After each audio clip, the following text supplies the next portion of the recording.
Hello everyone and welcome to episode 5 of ATA Declassified. In celebration of our anniversary, we decided to have a special episode where we discuss our favorite story moments in the Assassin's Creed franchise. We're going to talk about the main games of the franchise and pick for each of them our favorite story scenes, and this discussion might lead us to some really unexpected choices. All that and more on ATA Declassified.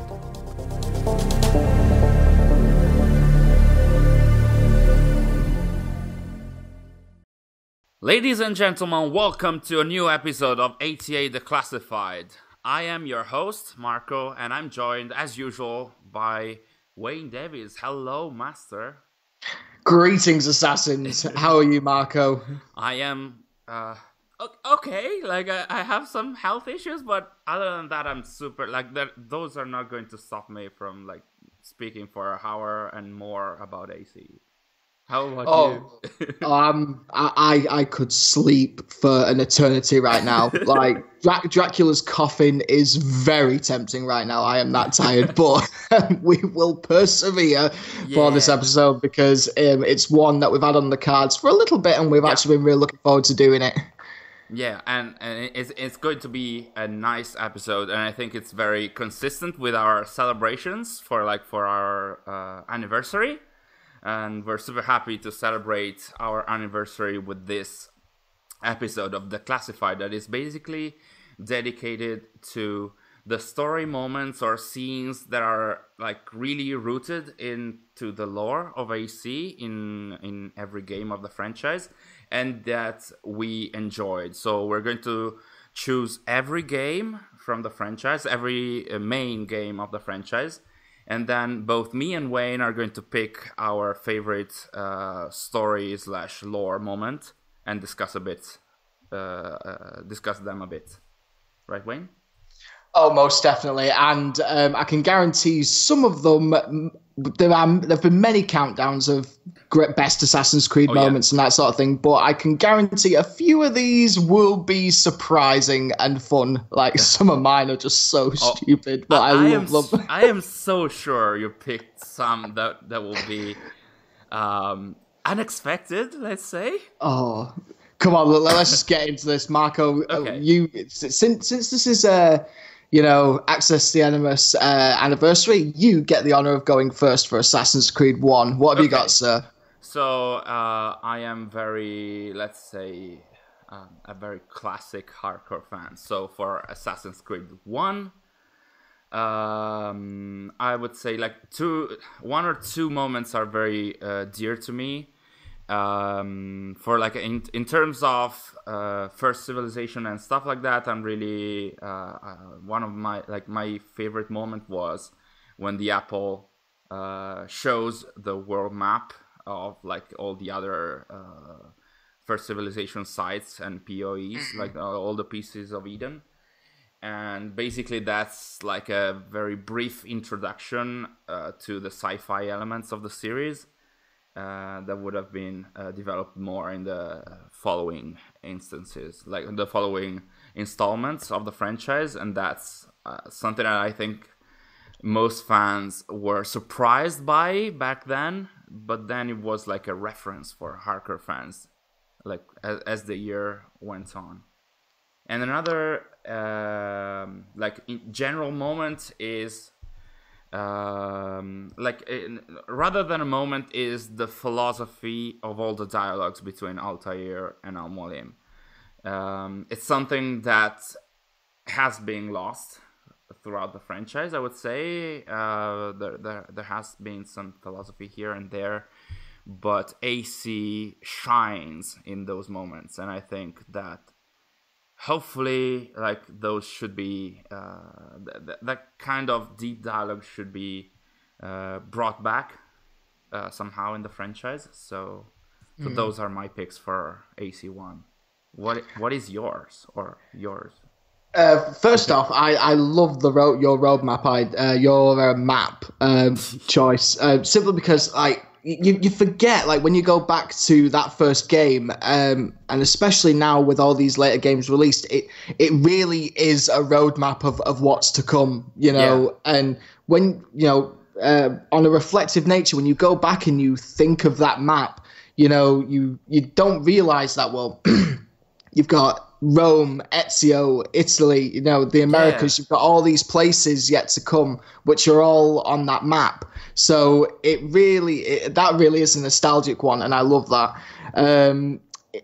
For my choice, is the tenant scene with the apparent execution of Altair, simply because this scene is, in my mind, the very heart of the franchise, because this is where we get the tenets. When Al-Mualim, as you say, lectures Altair on the tenets of the creed: stay your blade, hide in plain sight, never compromise.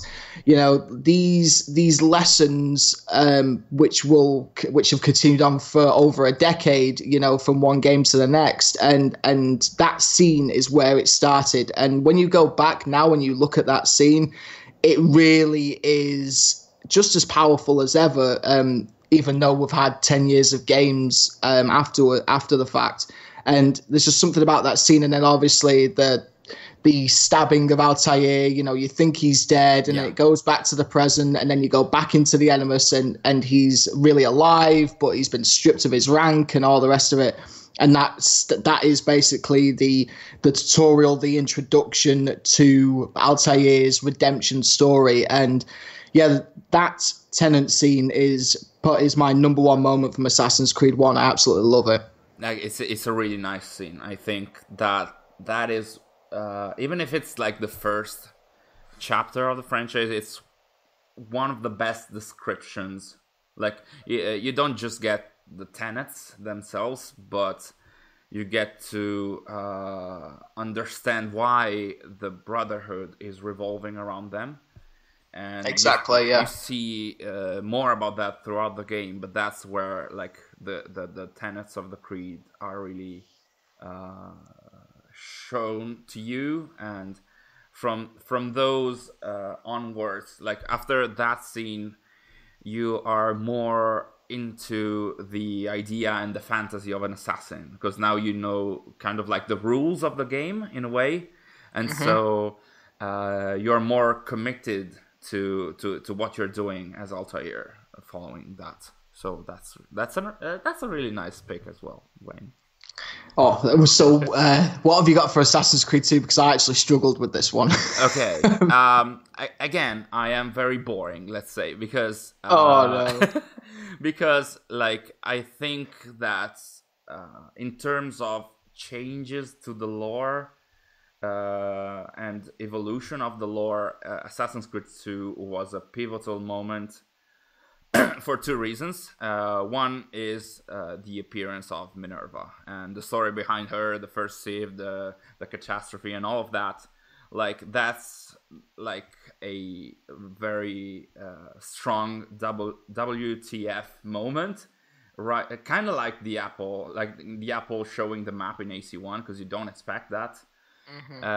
And that's where everything changes. Like, the perspective of the player changes, and the perspective of the characters in the modern day as well change. And at the same time, AC2 is a pivotal moment for the expansion of the lore. So the glyphs, they are not really a moment in the story that you're playing, but they are puzzles that develop the story. So those are another, I would say, critical element to AC2, at least for the hardcore fans, because that's like, from the glyphs in AC2 more than those in Brotherhood. Like, from those puzzles, a lot of the transmedia projects and some of the DLCs as well for like future installments, that's where they were kind of born. Like, the ideas were laid down there, and then the franchise could expand so much, and very quickly, I would say, as well. I didn't complete all the glyphs in AC2. I'm so ashamed. I'm so ashamed. I could not get them all. What? It's just one of those things. To be honest, I probably will. I've got the Ezio collection, so I'm probably going to go back and do all that just to finally get it done. What's your pick? What's your choice here? Mine is a little bit more subtle, character driven, and involves a kind of an evolution of a chunk of lore, an idea that we got from Assassin's Creed 1, which is the hidden blade. As we know, like in Assassin's Creed 1, Altair didn't have a finger. It's not necessarily explained why he doesn't have a finger and that sort of thing. It's very subtle in that the narrative explanation of that. Okay. So when we get to Assassin's Creed 2 and Leonardo gets hold of the hidden blade, and it's the scene when he builds it, and you get the trolling of taking the ring finger, and you get a bit of backstory within the lore of the hidden blade. You know, the blade is designed to ensure the commitment of whoever wields it, and there's just something about that scene which I really enjoy, as you know, you explore the idea of the hidden blade, like the philosophy and the ideology and the belief system behind the hidden blade. It's not just a weapon; it's a symbol, just as powerful as the hood or just the assassin's crest in general, or even the creed. And how it gets modified, and I like that sort of change to the lore and evolution of the lore, while at the same time, Leonardo modifies it so you don't have to lose the ring finger, but at the same time, as kind of an extension for a second choice in AC2, that idea of the middle finger and showing the commitment crosses over to the branding of the finger later on in the game when Ezio kind of becomes, you know, quote unquote, an assassin. You know, he is initiated into the Brotherhood, and rather than losing a finger, you know, it's branded with it's branded in the tower, which I like the idea that the ideology and the belief system of the assassins has always been there across the centuries, but the process of how that is done is changed. You know, in the old days, it was losing the finger. Now you're not losing the finger, but your finger still plays a pivotal, you know, ritualistic part of it all. And I do like those changes of how you can still be true to the Brotherhood and true to the assassin core beliefs and ideologies and systems, while at the same time there's still room to evolve. You know, the assassins are not afraid to change and bend, you know, the elements of the creed and the symbology of it all, while at the same time still remaining true to the core of it all. Absolutely, I totally agree with that. Like the idea, especially through AC2, like reading the codex and seeing some of the principles, like some of the tenets and like the ritualistic aspects in AC2 was really important. Again, to make you feel exactly like Ezio, like getting to know about the Brotherhood and getting to know about its ritual aspects, but also the meaning behind all of the elements that made an assassin an assassin. So that's what AC1 and AC2 did really well, I would say. So that's a really nice choice. Like I should have picked that as well. Well, that's what honestly. This is why we were only allowed to pick one each. We've bent the rules a little bit, and we've kind of had maybe one, maybe two. But if we would probably be spending a whole hour and a half talking about one game if we could get away with it.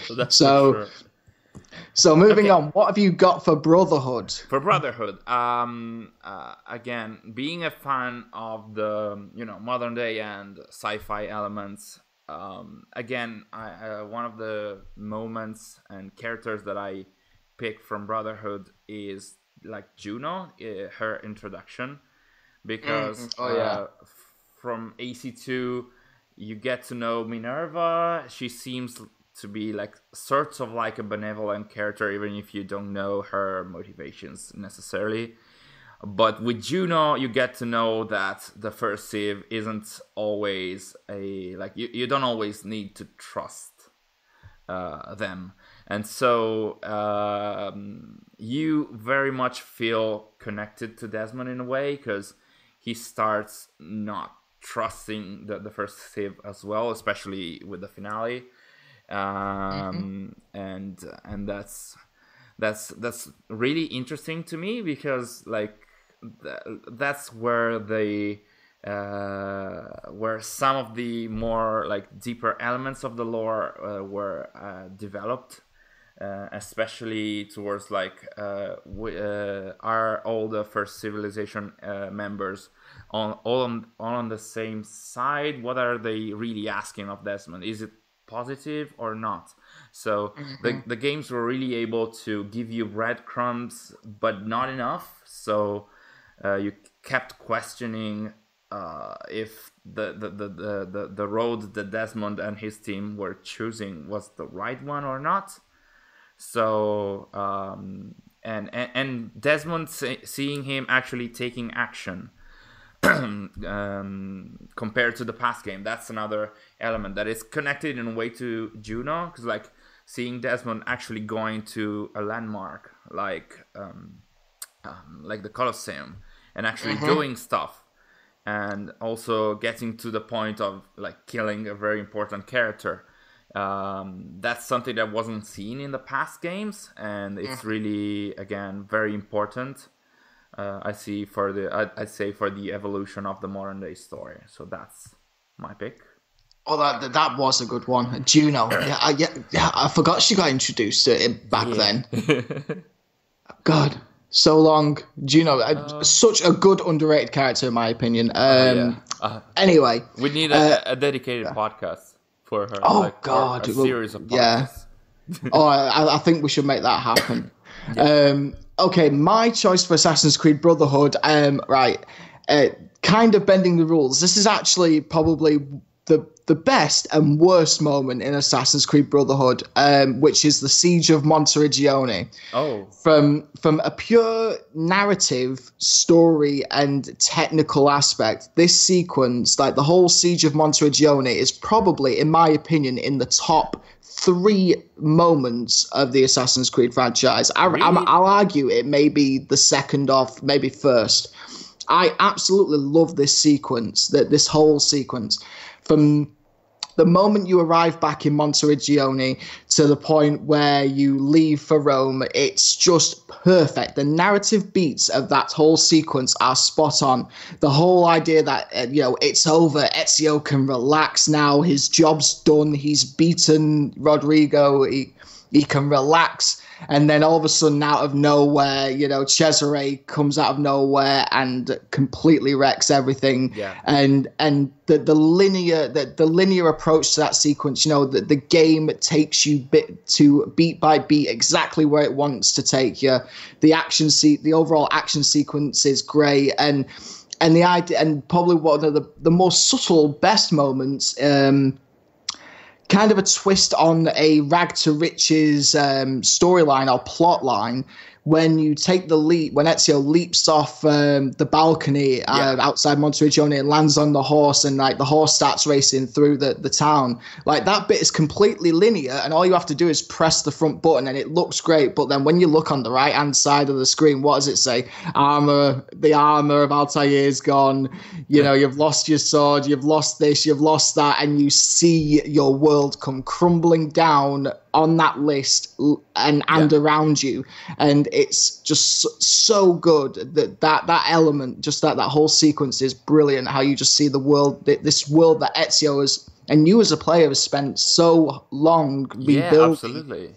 Yeah, that's in really Assassin's nice Creed contrast. 2. Yeah. But if you're a completionist and you've spent ages, collecting as much coin to rebuild the entire villa, and then you see it come crashing down in front of your eyes, and I love gameplay moments like that, and it's an absolute shame we don't see things like that more so in the franchise. Just Monteriggioni is fantastic, that whole sequence, and I'll probably argue that is within like the top 2 or 3 moments in the entire franchise. Oh my god! Like I agree. I wouldn't put it as one like in my top 3, but it's really nice. Like the comparison you made about like spending an entire game in building a villa or a town in this case, because you have to do all the renovations and stuff, and like something that is meaningful for you in one of the past games, and you got really invested in it, and having it completely shaken, like changing everything about it in a new game, that's really intense, I would say. Like for a gamer, for a player that is caring about what he's doing, and is really interested in what's happening. It's a really involving scene. Like it makes you hate Cesare so much. Exactly. Like that's the other point that I wanted to bring up. You know, like with the death of Mario, and then he trashes your home. You know, it's just the one of the first beats on how the game masterfully makes you want to hate Cesare. Yeah. You know, like, and to be honest, again, kind of another great thing about Assassin's Creed Brotherhood is Cesare as a character himself. I don't think there's ever been a villain or a bad guy, an antagonist in the AC franchise that has ever come close to Cesare. There was just something about him as a character, you know, the vindictive, sharp, vicious nature of that character and the performance, and the game really goes out of its way to make you hate and want to kill this character. So when it finally happens, it's like it's almost a sigh of relief with the beautiful, you know, I leave you in the hands of fate, and throws him off the wall, and it's so, again, another reason why the Siege is so good, because it just hits that perfect beat, those first two bullets to the heart, in Ezio's case, literally, were to make you want to hate this character and want to end this character. And that hadn't been done in the franchise up until that point. As an assassin, you feel like, okay, it's my duty, but in Brotherhood, you feel like it's the first taste of, I want revenge. I just don't want to kill this character because I'm an assassin. I want to kill this character because he's just killed my uncle and destroyed my the life that I've had to really rebuild. Anyway, the Siege, absolutely love it. What have you picked for Revelations? Okay.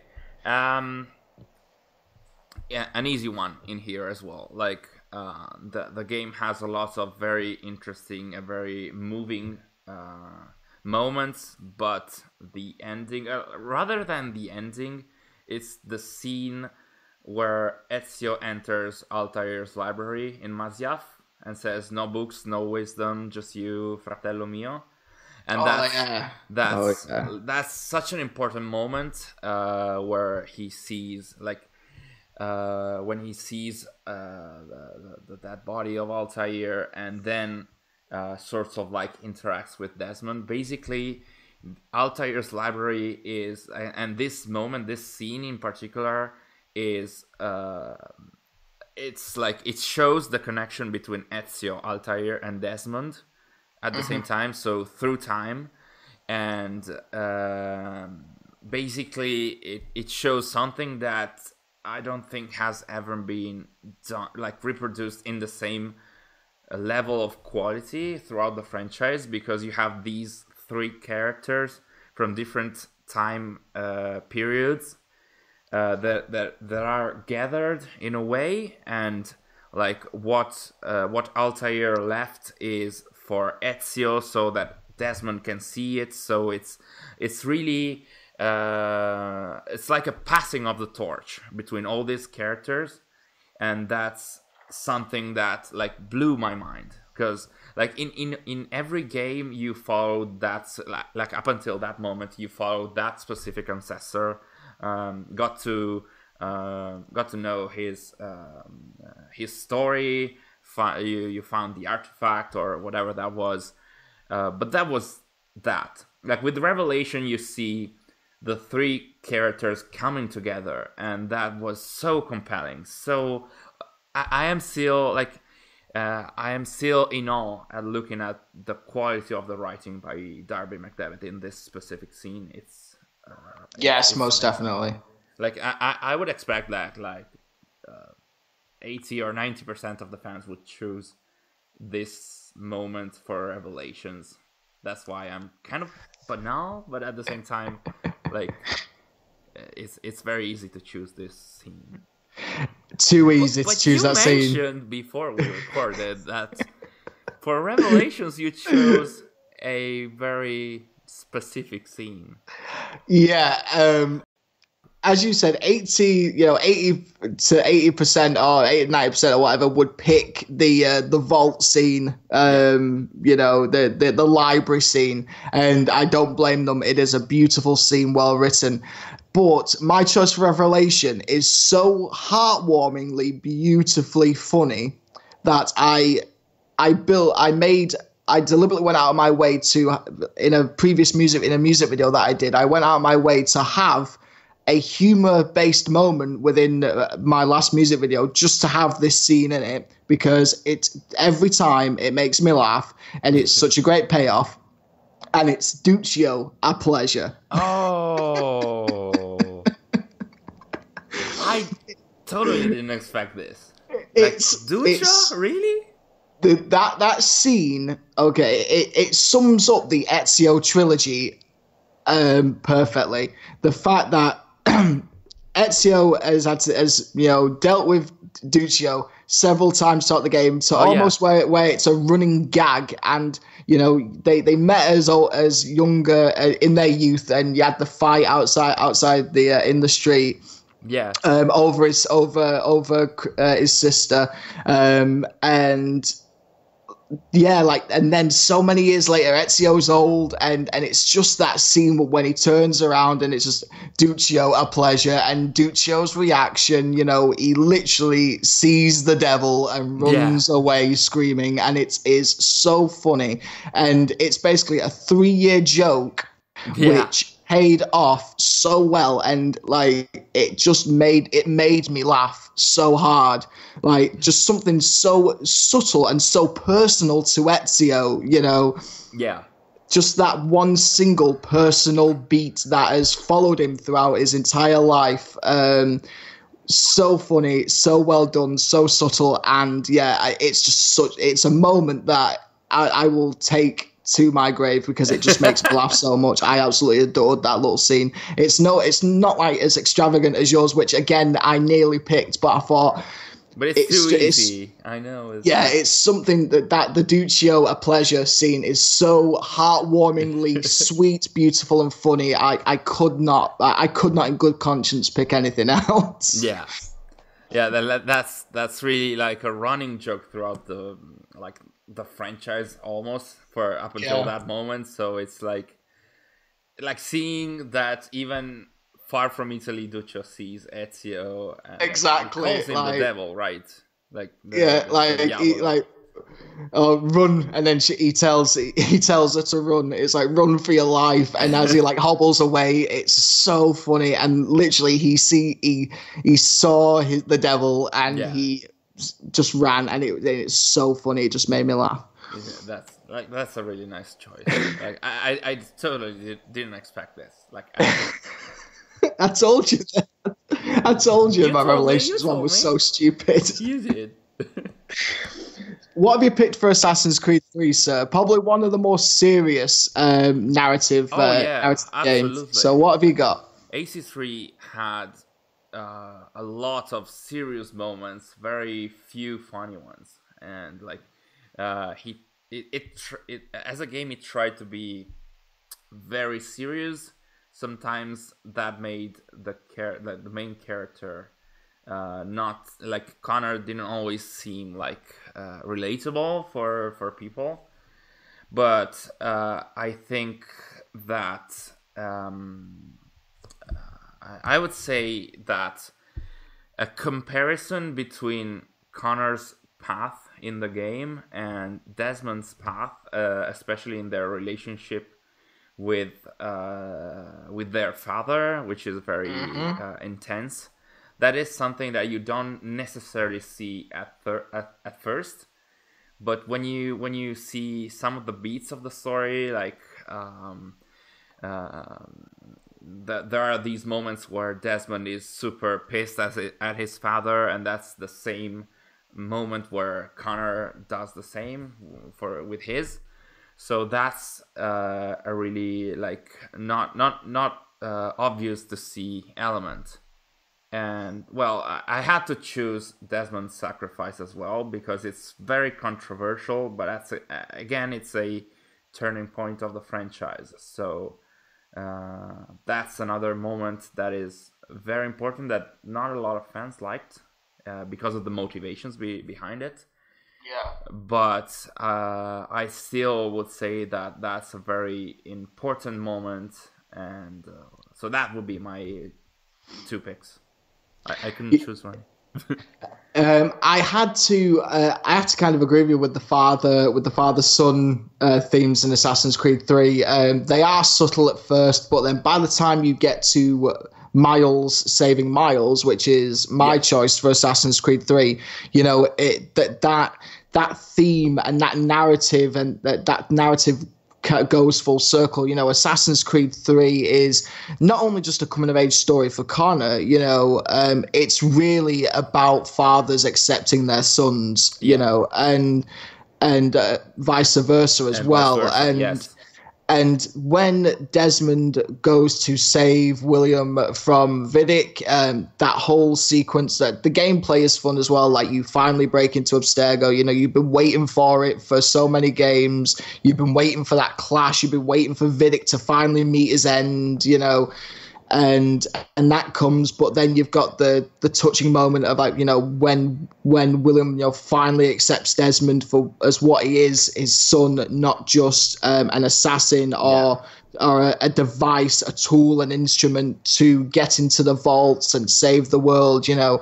And when they hug and they embrace each other, and it reflects something that Connor could never have with his dad, simply because unlike William, Haytham was not fully prepared to let go, or could not let go. His ties to the Templar cause and his own beliefs, which are, if you read Forsaken, fully understandable. You know. Yeah, absolutely. Absolutely. The whole father-son dynamic in that game is something very subtle, which I adored. My choice for Assassin's Creed 3 would be Desmond saving William, and, you know, finally becoming father and son. That's and it's very brief because the story then obviously follows another path. But it's really nice because that moment between Desmond and William, coupled with some of the audio messages that you can listen to in Black Flag, it really describes the relationship that they had, and especially the part of that relationship that goes beyond the surface. Because, like, of course, for the almost the entirety of the franchise up until that moment, Desmond never had a very positive opinion about his father. But at the same time, as they work together, they kind of like try and see their motivations. And so I agree with your choice. Like, that's another really nice and original one. What did you choose for AC4? This was the hardest one, simply because anyone who knows me knows that I adore Assassin's Creed 4. It is my number one Assassin's Creed game. I just adore this game, just from a gameplay perspective. Story, you know, it has its ups and downs, but just from a pure, you know, fantasy, you know, power fantasy experience, and fun and witty and adventurous. I love Black Flag. So my choice for Black Flag would actually be the get the jackdaw sequence when Edward first meets Adewale and they break out and you have to get your way across the 3 ships. And then you finally get the jackdaw, and then you sail through the storm, and that whole sequence kind of just sums up, in my opinion, what Black Flag is meant to be. Like, yes, it's an Assassin's Creed game, but at the same time, it's deliberately not. It's something more adventurous than your typical Assassin's Creed game, and the score, the soundtrack, and I can't remember the name of the track that plays over when you're sailing. It's gonna hot. Well. Yeah, the music as you're sailing through that storm and you're trying to avoid the typhoons and that sort of thing. Just that whole sequence, I just absolutely enjoy. and it was a great experience to play, and yeah, it just kind of sums up the franchise for me. Or, well, not the franchise, but what Black Flag was meant and designed to do. Yeah. You know, it was designed to be a bit more fun and a bit more out there. And yeah, that sequence, absolutely adored it. For me, for AC4, it was like another story by Darby, let's say. So as it was for Revelations, for me, the ending. And more specifically, I knew you were going to pick that. I knew you were going to pick that. Because I'm a very readable and obvious person, apparently. But basically... Which ending? The first bit or the sting? No, I am actually thinking about the part where Edward sees all the characters that took part in his adventures and died. Oh, beautiful. So, yeah, there you go. Okay, yeah. So that's like, and that's, I think it's the same part where the Parting Glass song is playing, if I'm not mistaken, hopefully. But yeah, the fact about him seeing all the characters that took part in his life, and like seeing his life as a pirate, that like going that's gone. That's a part of his life that he cannot go back to, because like all of his friends and also antagonists died, and he has now to go back because he's like sort of like kind of like a lone survivor.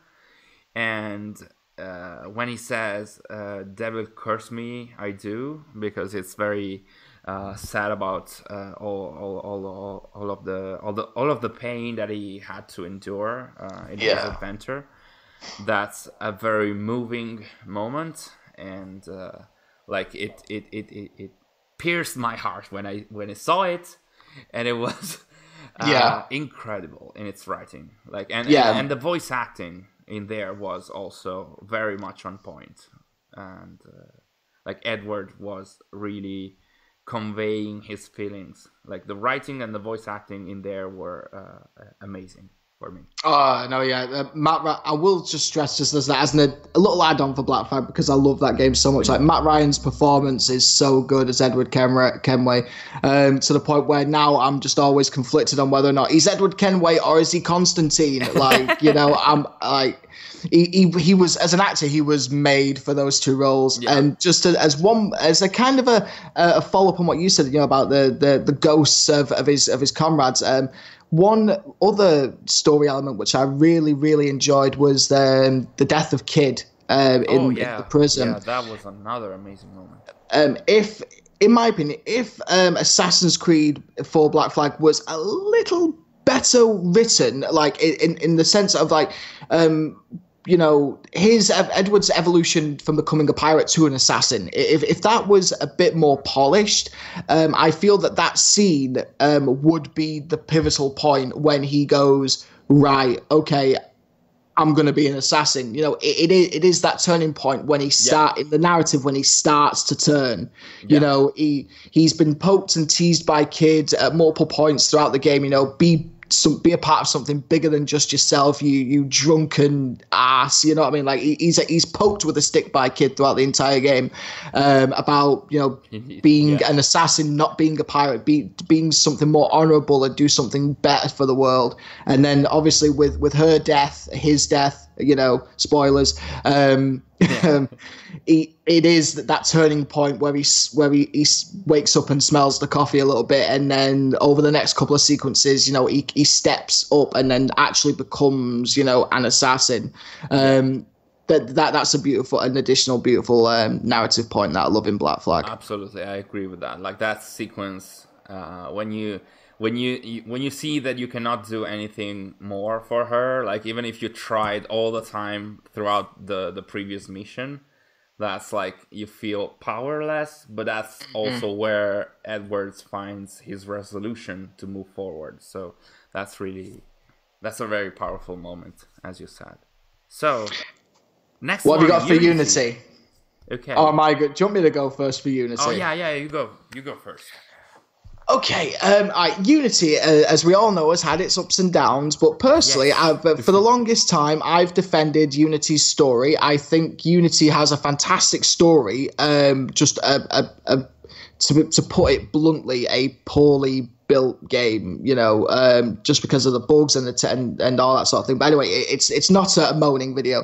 The Unity is a story I love, and one of the great sequences, which is kind of an obvious one, but it harkens back to some of my earlier choices about the tenets and the initiation of Ezio is the initiation of Arno. Oh, that's amazing. Drinking or breathing in the potion, the woo woo, and then having the psychedelic drug experience and going into that dream state, and seeing the death of his father and then his stepfather, over and over again, as the world morphs around him and tries to keep him away from that goal of saving them.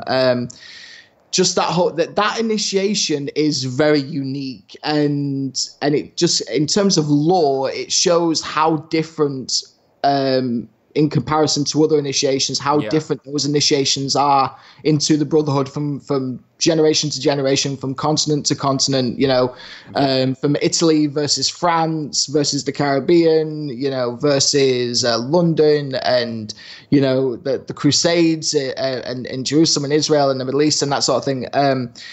I like that the initiations, again, because of the difference of initiation, the different taste and the different taste of culture, and the process that whole scene is actually quite powerful when Arnold walks up and he goes, "I'm tired of running from my failures. My father, Monsieur de la Serre. I want to make things right. And then Mirabeau as the speech from the light. I can't remember the exact quote. Are you prepared to travel the eagle's path? I'm sure someone knows that quote off by heart, and I had it the other day and I've forgotten it.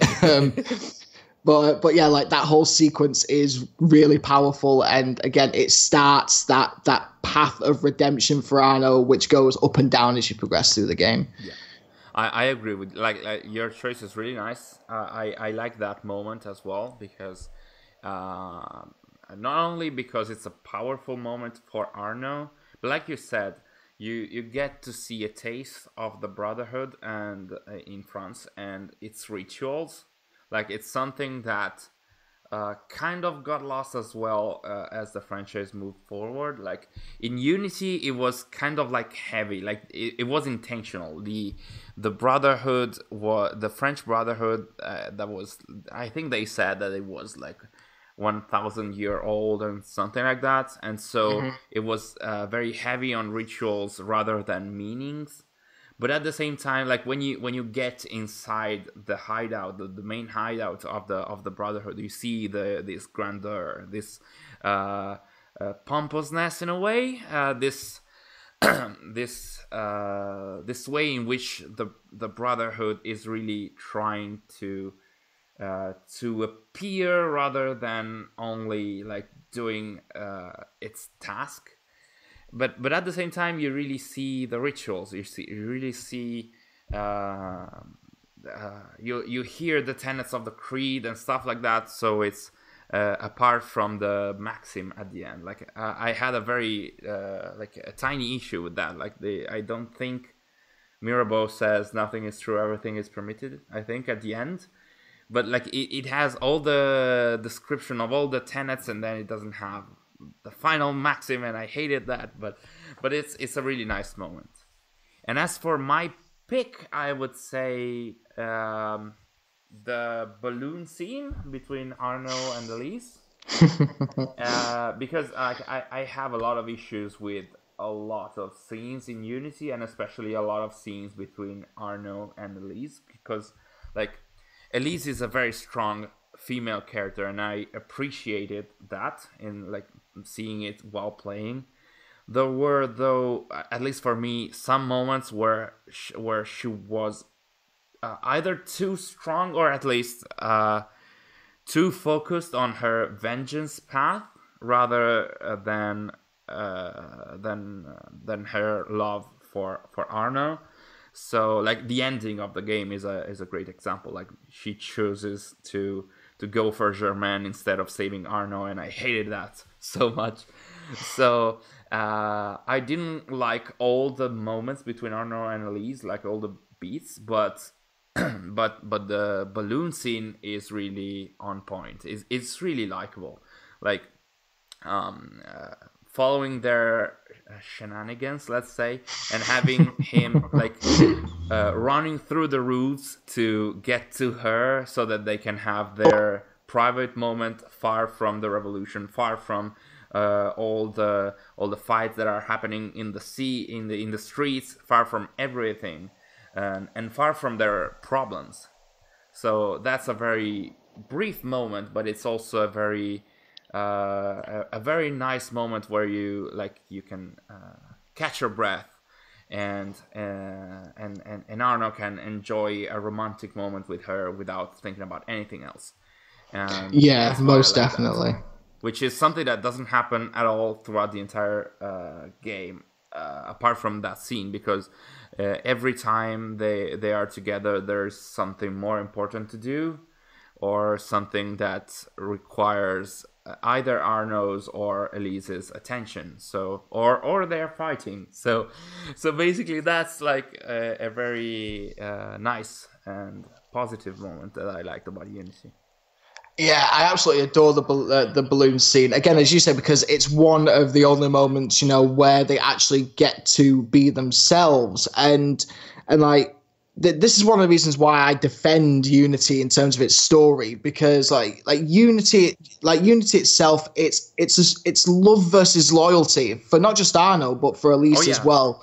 Which is why that they're always conflicted, and why Elise doesn't go to Arno but Arno goes to Elise at the end, because at the end of the day it kind of shows it shows that the dimensions and the teachings and the difference between the assassins and the Templars. Templars can be a bit more focused on the goal, whereas the assassins, and just the idea like the assassins, it's built into their core belief, the idea of freedom. You have a choice, and assassins tend to follow their hearts a bit more than just the objective, which is obviously as a character trait has kind of developed over the years. But again, like that moment between Arno and Elise, I adore it. Just like as you say, we could have one day we're going to have a deeper discussion about Unity, because I'm pretty sure I can convince you that Unity is probably one of the better Assassin's Creed stories. Oh man, you're going to have to work on that a bit, but okay, we can do that. So what's next? What have we got next? It's Rogue. Rogue, yes, I would say Rogue. Shall I start this time? Oh, please do. I want to know what you've got for Rogue, because I struggled. So I would say that it's kind of like tied to what we said in Unity. This particular relationship that Shay and Hope have, like the assassin lady, that is one of his targets, because it's like I think it really shows what you mentioned before, like the Templars being more oriented towards the goal rather than maybe the feelings or stuff like that. But it doesn't always happen. But in this, Rogue and Unity are kind of like similar, because they're like the game never actually directly say that there are feelings between Shay and Hope, but at the same time you kind of see the way in which they interact, and especially when he kills her, it's like you do feel like he didn't want to do that, but he feels that it's like for the greater good to avoid stuff like to avoid stuff like the earthquake that he experienced in Portugal. So he follows his own belief rather than his own feelings, and I think that's a really nice contrast that you feel that you see only for a brief moment in Rogue, but still, it's really nice to see. I think. What's your choice in here?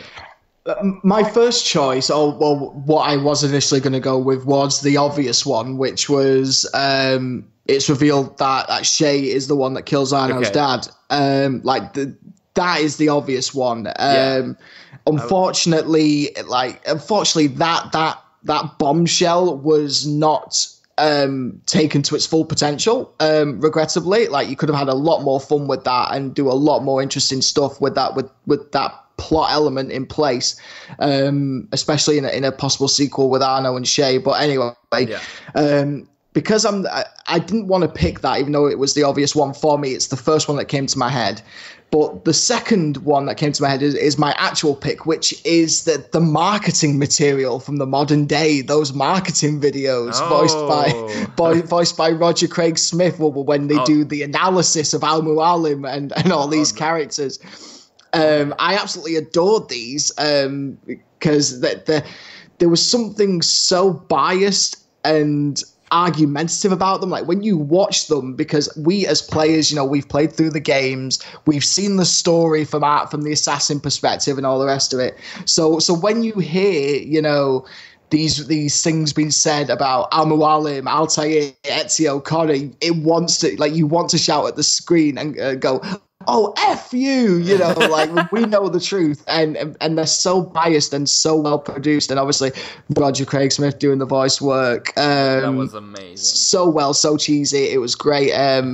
I really, really enjoyed those marketing videos. Something small but very powerful, especially to the hardcore fans that watch them who have played through the franchise. It's quite a twist of the knife from Ubisoft to the fans, really, hearing these alternate versions of the characters that you have loved and hated. And especially having like the voice actor of one of the most beloved characters of the franchise doing those. Exactly, totally unexpected. There was, at least for like one or two of those, I didn't realize it was him. And it was so enlightening in a way when I realized, oh my god, it's him. Oh my god. And it was like... I know his voice so well though, because he's done the voice of Captain America in some like the Marvel cartoons. Oh. So I know his voice, and obviously with Chris Redfield as well in Resident Evil. I know his voice so well, and I was like, oh my god, well done. It's such a great troll, and again, it's just a subtle knife to the fans in a fun way. You've seen what the assassins are. You've seen the games, you've seen the stories. Now here is the Templars, biased, lying through their teeth version, their take on it, and their take on Assassin's Creed 3, and their take on why Al-Mualim is the best, and that sort of thing. And really, really well done and so well produced. I really did enjoy them. Moving on, Syndicate. What's your pick for Syndicate? What's your favorite moment? This one had me tossing up between two. I don't know. I have to go for the obvious one. It's the dance. Oh, the dance. Nice. It's the obvious one. It's so obvious. It's so obvious. But I have to go with the dance because. Okay, the Assassin's Creed franchise is rather epic, fun, adventurous, action-packed. Yeah. There are very, very, very few legitimately intense moments in the franchise that really, really make you nervous. Okay, where's this going at? Type of things. And that scene with them dancing is with Crawford and Evie. Yeah, and Evie dancing. I'm trying to remember what he says. Some of the things that he says, and I can't even remember what he says. But I just remember being on the edge of my seat, going, "Oh my god! Are they gonna kill Evie off right now? You know what I mean? Because they could have done that. They could have dropped a bombshell and just had him kill her on the dance floor, and just the cold nature of it. And it was really, all I can just say is intense. And I love that scene because it's just one of the very, very few, count on one hand, less than one hand moments where the franchise is legitimately intense and nerve-wracking. Like, that's for sure. And especially in that game, it's one of the rare scenes where like there's some tension between the characters. Yeah, because it's a very let's say easygoing kind of game, like very very easy and very friendly, let's say. So that scene is really nerve-wracking, especially when like Professor X shows her that there are all the snipers on the rooftop, so she has to kind of like behave. Yeah. And so it's really really intense. Yeah, I love that scene. The other one would be World War One. Oh yeah, yeah. Was that your choice? I hope it wasn't. Nope. Oh, thank God. But yeah, the other choice, my other choice quickly would be World War One. The World War One sequence, simply because I called it when Syndicate like Victory was leaked. I did it in a couple of videos. I went, we're going to World War One, like regardless. Like I don't know how, I don't know when, but we are going to World War One, and we're going to see London, and we're going to see a younger Churchill. And I like that because I was right, and I was like, yay, like a wild stab in the dark. But also one reason why in terms of the lore, though, however.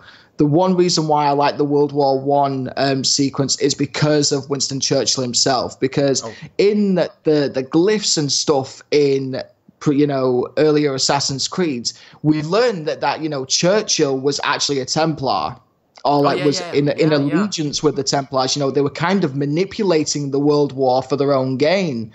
So, no, they were manipulating World War II for their own game, along with Hitler and Stalin and that sort of thing. So the interesting lore element that I found from the World War One sequence in Syndicate was, okay, so how does Churchill go from being an ally of the assassins, or at least a supporter, a subtle supporter, and then go to being a Templar? Was he already a Templar at that point in time? Or did he get there eventually at some point? And that's just one of those threads of the narrative left unanswered, which in terms of the lore was a shock, because everyone up until Assassin's Creed 2, up until that point, was like, in terms of the lore history, yep, Churchill was a Templar, and then he crops up and you think, what? What? Okay, what's going on here? Where are they going to go with this? And it's one of those changes or evolutions of the lore with an extra bullet point, an extra plot point there, which I thought was really interesting. Yeah. For me, Syndicate, like my pick for Syndicate is again the ending, but the ending in the modern day. And I know it sounds strange because it's not even playable. You're just looking at a cutscene, but at the same time, I really like the final fight and how it's compared to the underground song. There's this. The song is very slow, but at the same time, that the stakes are really high in that fight. And so like having characters that fans like me, like hardcore fans, have loved for a few years now. Like there's Galena and there's Sean and there's Rebecca, and Rebecca gets shot. So you can't avoid anything in there because sadly it's not playable. But at the same time, you are really much rooting for all of your favorite characters. Mm-hmm. And I like the very end of that cutscene when you see Violet da Costa revealing to be an instrument of the First Will and being allied to Juno. And that's where I was hoping, like, this time Juno will finally take action and she will finally do her stuff, and like after a few years, now is the time. And my hopes were crushed, kind of, but but at the same time, like we are, let's say we can try and find peace in the comics, which are very interesting if you go beyond the fact that they're not in the game, but at the same time, at the very least, the brand team found a way to find a conclusion to this thread. But like back then with Syndicate and seeing Juno saying "I will save you all" with that creepy voice, that was intense. Like I kind of like screamed, "Oh my god!"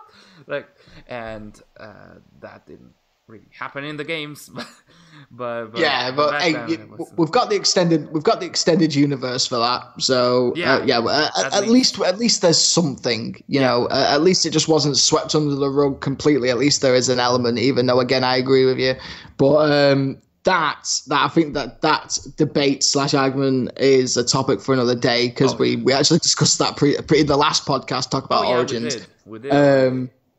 But yeah, like in terms of just going back to your choice about the cutscenes, like the ending cinematic, I like them as well. Nice subtle thing behind it is that it's from the perspective, I can't even say that word, of the drones. And they're named Desmond, Clay. They're like all modern day assassins. So I did like that. That was a nice little bit, and then there's Sean with the hidden taser, which I thought was funny. That was great. Voiced by the brilliant Danny Wallace. I have a question for you. Yes. Like you mentioned the drone named Desmond, but did you like Desmond the dog in Syndicate? Like, would you pick that as a scene you liked? In all honesty, I remembered it. Like, I saw it, I laughed, I forgot about it, and I only remembered it until recently. That was like, oh my god, like trolling to the next level for the hardcore fans especially. Like, see, you have Desmond in the game, so... Yeah, he is in the game. Well, technically, technically Desmond is in every game, because aren't we actually using his DNA to sequence a lot of these things now? So, not always. So, I think, hey, you look at those character models, and they all still look a lot like bloody Desmond, regardless of who it is. So, if you put it that way. you look at Jacob and all those, they still look a little bit like Desmond. It's like you can still tell that they're still using Desmond's character model as a base ground, and then they're kind of expanding on it when they develop a new character. They still haven't gotten out of that habit yet, but yeah. Well, actually, funny, amusing segue. Since we want to change the character model, let's talk about the Aguilar character model. What have you got for the Assassin's Creed movie? I know it's not a game, but I really want to know this one. I really want to know, have you got a good moment from the Assassin's Creed movie? Okay. A good moment. I know you have issues with the movie. Okay, come on, I can try and find it, because like I kind of like it. Like, play nice. I kind of like the movie when I saw it, and then looking at it with a cold mind, like a cold approach, rather than like the immediate reaction. I saw more flaws in some of the scenes. Like what I liked, like a scene that I do like is like when you get into the third, let's say, sequence or memory or regression, as it was called back then. So basically, when you go back in the past, and Aguilar and Maria had to go and get the apple, there's this like the beginning of that scene with the music that is really pumping you to get to know what's happening. And when they have that moment on the tower where, if I recall correctly, she is giving him her pendant. Yeah. And that's the same pendant that ends up in the modern day. That's a really nice scene, because they are looking at each other and know that they're going to sacrifice. They might go to the point of sacrificing themselves for the creed. So that's some very strong dedication that you see in the characters. So that's something that I liked to see in there, and that's very connected to when Maria dies. So that's really that's the scene I remember liking the most.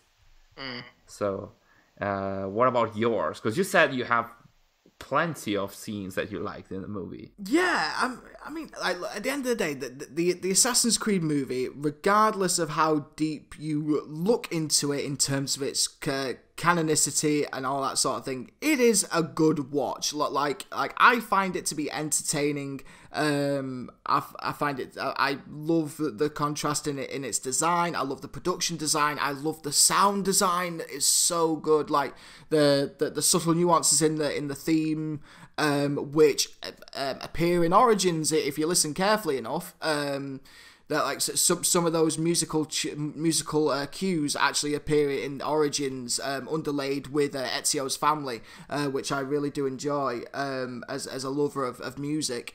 But in terms of lore, this kind of ties into the movie and Origins really, which is the Animus arm, which from a story perspective, from a visual film, design perspective, a visual medium such as a film, I love the idea of the Animus arm. It's fantastic. In the film, it looks great. It's visually interesting as you cut away between, Callum and Aguilar, past and present, and like back in the day, like you and me discussed, the Animus arm in length in the Assassin's Creed movie podcast, and how I said this is what they would do. They would do these kinds of cuts because that's the only reason why you would have a plot device like this, to have those fast cut action moments. I thought it was really interesting, and it's a lot more interesting rooted within the lore. It's more interesting than a chair or a bed. And then as you go into Origins, the creation of that arm is fleshed out a lot more, making it more canon than what the movie leds out to believe. Like to be honest, I feel it might be a little bit more of a retcon rather than a clarification, because obviously in the film we're led to believe like one person designs it, and it's like, well, how does that make sense? Blah blah blah blah, and then they kind of retcon that the idea is designed by Layla, and then stolen. In for the movie, which in my mind that is a retcon. Don't argue with me. But still, the idea of the design of the arm, the idea behind the arm, just from a film perspective, film and technical standpoint, is great. And to be honest, now it's canon. I want to see it in the games. I want to see something like Assassin's Creed 2. When they escape the Abstergo building, you see all the Animus chairs. I want to see something like that, but just loads of arms going mental. Just something epic, like just mentally, just mental to look at all these arms swinging around with these people, with these test subjects being trained in a massive hangar or something silly like that. But yeah, long-winded answer. Assassin's Creed movie, the Animus arm. I thought it was a great idea. Yeah, that's a really nice idea, and I think that even in the transmedia, like the writers built upon that. Like they didn't really necessarily always have the arm, but all the novels that were written afterwards, they were like the animi were based on sort of like the design of the Animus arm from the movie. So it's I'm not sure if it's a design that we'll see in the future, because now Layla has a new, very compact kind of Animus. Yeah, she's got the portable coffin Animus, hasn't she? Yeah. So now that it's portable but does the exact same things that the arm does, I don't know if I agree. As a plot device, it is a bit more convenient, so you can actually go a bit further afield around the world. Yeah. You know, you can go to, you know, go run from Egypt to Greece to Rome, possibly, you know, relatively quickly with just a suitcase, but still like the look of the arm and the idea behind it is great. That's for sure. Okay, so we are left just with Origins, I would say. And you get to go first with this one. It's very easy for me, this one. Like, it's not a moment, but it's a character. Like Bayek. Bayek is everything. Oh, that's cheating, sir. I know. Is that cheating? I can choose. No, go on. I can go choose on. a No, moment. you can have Bayek because, to be honest, I can completely choose a agree. moment. Like No, you can have Bayek. You're having Bayek. Tell me why is Bayek the best kind thing? of relation that he has with kids is amazing. And of course, what's very important, like the very important moments are the ones with Camus, but every time you see him interact with a kid in the quests, not even in the main ones, but also in the side quests, like he has that smile, that demeanor, that behavior that makes him human. And it's something that I didn't expect from the game. And because like all of the other most of the other characters of the franchise, they were like characters that are larger than life. They have a very deep tragedy in their lives, as Bayek does, but usually they show that they are strong, and then they with the world around them, they don't show their humanity all the time. Sometimes it happens, sometimes it doesn't. But with Bayek, it happens throughout the entire movie, and he shows how human he is, also in his negative traits, like when he gets mad against his targets. He really gets mad, like he really wants vengeance. He is going to exact it, and it's not. Nothing is going to stop him from doing it. And it's like Bayek is really a character that you tend to identify with, because you like it's really relatable and likable in everything he does. And that would be my choice. And I know it's cheating because it's not a moment, like it's a series of moments throughout the games. Yes, but it's the end. So it's the last game we're going to discuss. So I'll accept that one simply because you're 100% right. And yeah, like in my experience, I found Bayek to be very relatable because I myself am a father. Oh yeah, you mentioned that. I have that. I'm not saying that makes my opinion more, or like my experience more personal, but like I could possibly relate a little bit more to him as a character than you could, or maybe you could, because obviously you have your own relationships, but there's that personal bond between father and son. Absolutely. Which between me and my boy, like Origins really hit home with me, to the point where I could not help but agree that, you know what, if that happened to my boy, I would probably do the exact same thing as Bayek. You know, like it wouldn't be that far off. You know, I would go on a major vendetta to right the wrong, you know, and so relatable. And funny enough, a friend of mine made an interesting comparison about you know, Bayek's attitude and like approach with children. It's basically the scene from, I believe it was Brotherhood, when Ezio meets that little kid at the side of the lake, and he goes, "Why do you cry, little one?" You know, like that is such a subtle, beautiful little scene, you know, a tender little scene. Origins and Bayek as a character is that scene dialed up to 11. And yeah, I can't fault you with that one. I'll let you have that one as a Bayek as a choice. Thank you. What about yours, though? Mine harkens back to, well, we're going full circle. We're going back to Assassin's Creed 1 with this. Something that has been there since Assassin's Creed 1, and there's been a few iterations and certain variants of this from one game to the next. But then by the time you get to Origins, you realize the full power and the meaning behind it, which is the blood feather. Oh, that's a nice choice. Yeah, like because I have some issues with that, so I'd like to really know your opinion about that.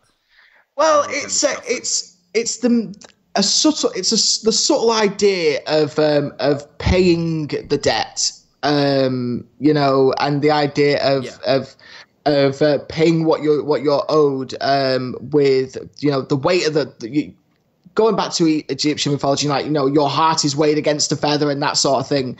And yeah, like I love the reveal of the feather, the Lord of the Duat awaits, and like the feather is used as a symbol of passing in Origins, as a symbol of power in a way. And you get that realization of, okay, so that's the symbol of the feather. That's the symbol or the meaning of the feather that Altair eventually uses. And then going forward to Syndicate, when Jacob and Evie use white handkerchiefs, and you see that the subtle evolution of the symbolism of this. It's not just a trophy of, okay, I've killed this person. It's a reminder of, justice, that the scales of justice have been balanced. Exactly. But by this one little action, and the feather is a reminder of that. Not just a trophy for trophy's sake. Yeah, I've killed this person. That there's more of a symbol of justice behind this. And that's why I really like the full circle idea behind the feather and how it's rooted into Egyptian mythology, and how Bayek uses it within the black room, within the black space, whatever you want to call it, as a weapon almost, rather than just marking the blood of it. Okay, yeah, I kind of agree with you. Like, my issues with it are that the motivations behind the feather in Origins are more like left to the book, to the novel, rather than the game itself. So if you're playing the game, you are more like, you have to figure it out yourself. That you really see it in the scene of the main game when he goes to the Duat and stuff like that. You really get the hang of it. Yeah. But it's I didn't feel like it was properly introduced in the game. Like you see that he's using it, but you get to understand that only halfway through the game, and you have to get it, because it's I felt like it wasn't 100% properly introduced. But still, like, it's kind of like open to I wouldn't say interpretations, but it's kind of subtle in a way. So it has its shades of like good and bad, having this presentation. Well, it does have several layers. Well, in my opinion, it does have several layers of interpretation, though. I mean, like, because obviously, in Egyptian mythology, it's that the feather is a symbol of judgment. Oh yes. So even if you've never played an Assassin's Creed game before in your life, and you first played Origins, you can get the idea. You get the idea of, okay, that the feather is a symbol, is a symbol of judgment, of worthiness to enter the afterlife. And that mythology is rooted throughout the game itself. So you have the natural approach to the feather, within that time setting.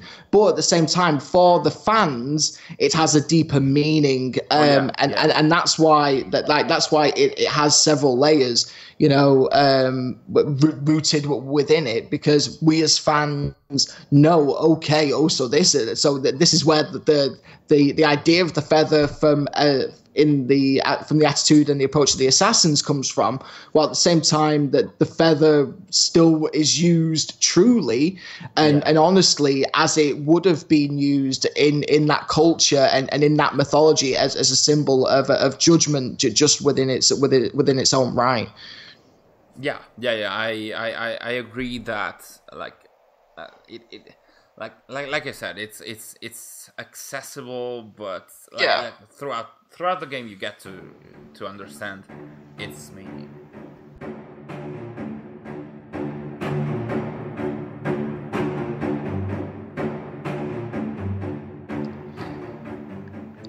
Okay, that is a wrap on our very interesting lore list and lore and favorite moment lists for the Assassin's Creed franchise over the last 10, 11 years. To be honest, Marco, let's face it has been one hell of a decade, hasn't it? Oh yeah, absolutely. Like it has it had its ups and downs. It had a lot of very interesting moments and stories we had to go through.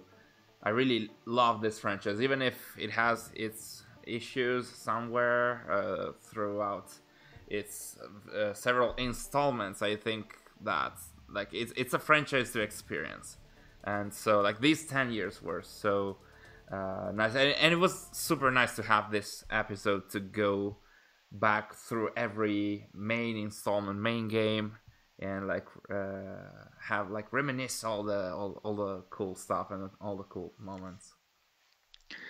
So anyway, we are going to end it there. Guys, thank you so much for listening. I hope you enjoyed it. Please let us know what your best moments are in the comments below. List them down below. Just state your games, your favorite moments, and maybe in the next episode, we'll actually go through one or two of them and pick out some of our personal favorites selected out by you guys. That'll be interesting, some interactivity there. Tell us what your favorite Assassin's Creed moments are.